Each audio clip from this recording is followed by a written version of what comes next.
Zhugeliyangning o'z akisi Zhugojin nima uchun Sunchuanga xizmat qildi? Bu ikkisi bir tuqqan akini tursa, ikkisi yal Liubeyga Sunchuanga birga xizmat qilmay, ashaddiy dushmanlar ikki tarafga o'rilib ketdi. Bu ikkisi qon qarindosh tursa, nima ishqim shunday qildi?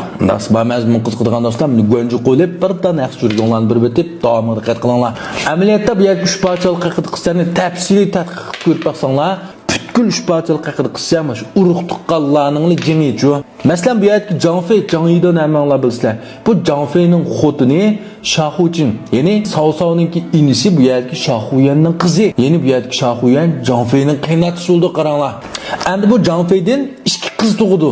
Endi bu Zhangfei 2 yil qizini Liu Beining o'g'li bu yerga Adu, Liu Xuan'ga yotliq qildi. Endi men qanday bo'lib ketdi o'ylab baqinglar. Liu Bei bilan Cao Cao tuqqan bo'lib ketdi. Endi Sharqining oliy tutuqbegi Zhouyu, hammamiz bilamiz. Uning xotini Shao Cao. Endi Shao Caoning bir tuqqan ochisi Da Cao. Da Caoning eri Sun Se. Sun Sening inisi Sun Quan.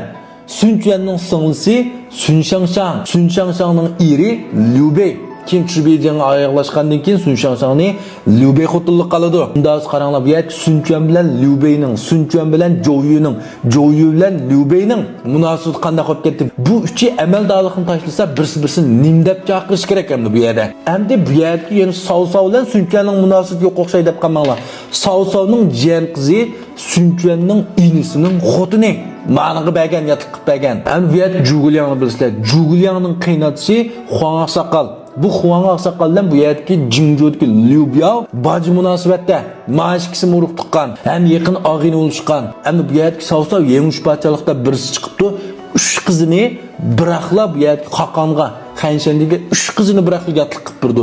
Ikkinchi qizi Saoji rasmiy xonish bo'ldi. Demak, endi bu yerdagi Cao Cao Xanshandining qaynotasi bo'lib qoldi degan gap. Liu Bei Xanshandining tog'isi, Qoqon tog'isi. Cao Cao qaynotasi. Qaranglar, mana murakkab ishni. Endi bu yerga Cao Cao o'lib ketgandan keyin Saopi taxtga chiqqan. Saopi taxtga chiqqandan keyin Xanshandining 2 qizini Shohbano'likqa to'qanlik qildi. Endi bu qanday qilib ketdi?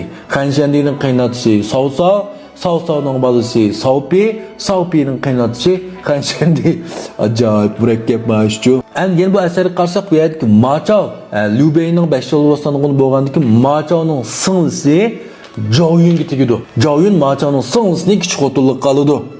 Ma'shikisining munosabati qanday bo'lib ketdi? Endi Yuan Shao bilan Yuan Shuni bilamiz. Bu ikkisi urug' tuqqan og'ina. Endi bu yerdagi katta donishmanlar Zhugeliyang, Sima Yi, Pang Tonglar qarasak, Zhugeliyangning 2 ustozi bor.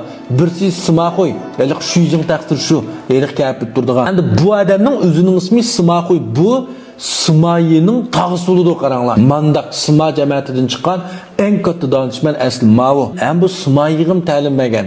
Endi Zhugeliyangning yana bir ustozi Pang Degong. Eng oxirida bu yerga Simayni o'ltirma deb jilg'iga kirgan vaqtimizda yomg'ir yog'ib ketdi. Shuning bilan bu yerga Zhugeliyang Pang Degong meni qutqizib oling deb ketdi. Zhugeliyangning hali shamol chiqiradigan, yomg'ir yog'diradigan majatdagi bilimlarninki, hali yulduzlar qaraydigan degandekchi bilimlarning hammasini Pang Degongdan o'rgangan. Endi bu yerga Pang Degong Sima Hui bilanmi alag'ina ham savoq uning ustiga bu Pang Tongning dadisi bo'ldi.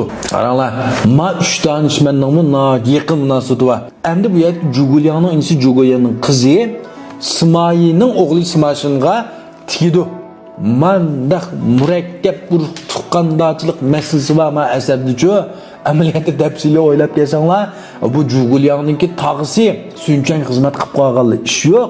Butkul asardagi biz bildigan muhim kishilarning hammasi shundaq urug' tuqqan, Allohgina u bu degandek. Endi bu yerga masalan Guayu bilan Zhang Liaoning qo'l berishgan Allohgina ekanligini bilasizlar. Uning kayni bu yerga Cao Cao bilan Yuan Shao'ningki mushaviri Shuyuning munoat yaqin munosabat borligini o'qisam, bundaq murakkablarni so'zlab kelsak, munoat jiqchu. Men tek bir qismini dedim. Murakkabniki haqiqatan. Undan men degandan sirt yana mana shundaq urug' tuqqandochilik munosabatini bildirganlar, pengunchi bir qoldiringlar, tang o'rtaqlashlik. Rahmat.